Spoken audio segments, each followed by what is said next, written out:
Good day, sir. I am Erica Pearl Caguing from Bs-Pharma 1A, and for today, I will discuss to you about the first cry of revolution. By the way, what is first cry of revolution?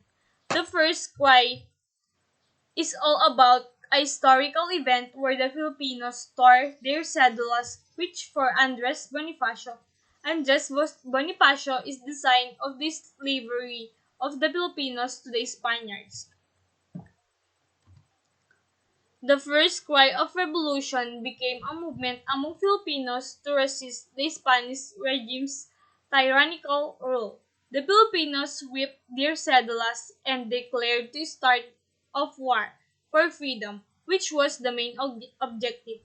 As word of the Katipunan's presence spread throughout Manila, Andres Bonifacio, the Katipunan's supreme leader, convened a meeting outside the city, specifically in Balintawak, to discuss their next campaign for the revolution against the Spaniards. According to Bonifacio, the revolution will start on the end of the month. There are many primary sources of this historic event. When or where did first cry really happens? First is Dr. Pio Valenzuela. He was also an official of Akatipunan and a friend of Bonifacio. Dr. Pio Valenzuela's account was Cry of Fugadlawin, August 23, 1896. He introduced two versions in his first version. He claimed that the choir's main staging area was in Balintawak on August 26, 1896. He gave this account when the incident or events were still fresh in his mind. On the other hand, later in his life, and with a failing memory, he wrote his memories of the revolution without reading the written records of the Philippine Revolution, claiming that the cry occurred on August 23, 1896 at Pugadlawin. Next is Santiago Alvarez. Santiago Alvarez account was the cry of Bahay Toro, August 28, 1896.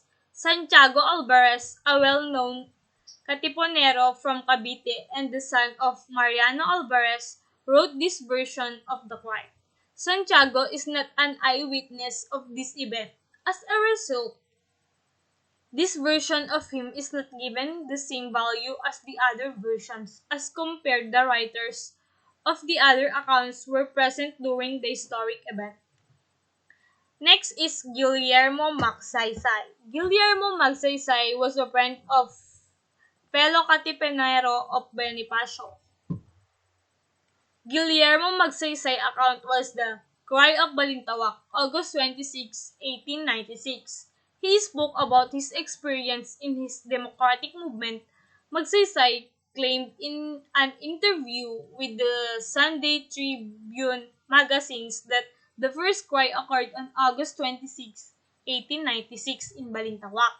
Magsangay changed his story in an interview published in the newspaper Bagong Buhay on August 26, 1957, claiming that the revolution started on August 23, 1896, similar to Dr. Pius Valenzuela's claim. However, Magsangay date was later revised when his granddaughter Soledad Weller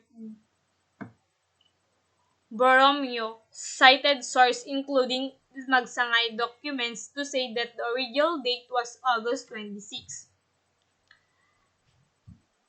Gregoria de Jesus. Gregoria de Jesus, also known as La Cambini of Katipunan, a wife of Andres Bonifacio. Gregoria de Jesus, the first quiet. The name of her account is quiet. August 25, 1896. He took part in the case and later became the keeper of the Katipunan's hidden papers. She stayed with her parents in Caloocan after the revolution in August 18 1896, then fled to Manila when he learned that the Spanish authorities intended to arrest her. He eventually joined her husband in the mountains and shared their trials and tribulations. In her account, the first cry happened near Caloocan on August 25, 1896. Over the last several years, several historians have suggested that Andres Bonifacio, the leader of underground movement that initiated the revolution against Spain in 1896, deserved to be recognized as the first president of the people aspiring to nationhood. According to Chua, the three claimed that when the Philippine Revolution ignited on August 24, 1896, the secret revolutionary society kataas-taasang kagalang-galangan na katipunan ng mga anak ng bayan o KKK became the country's revolutionary government.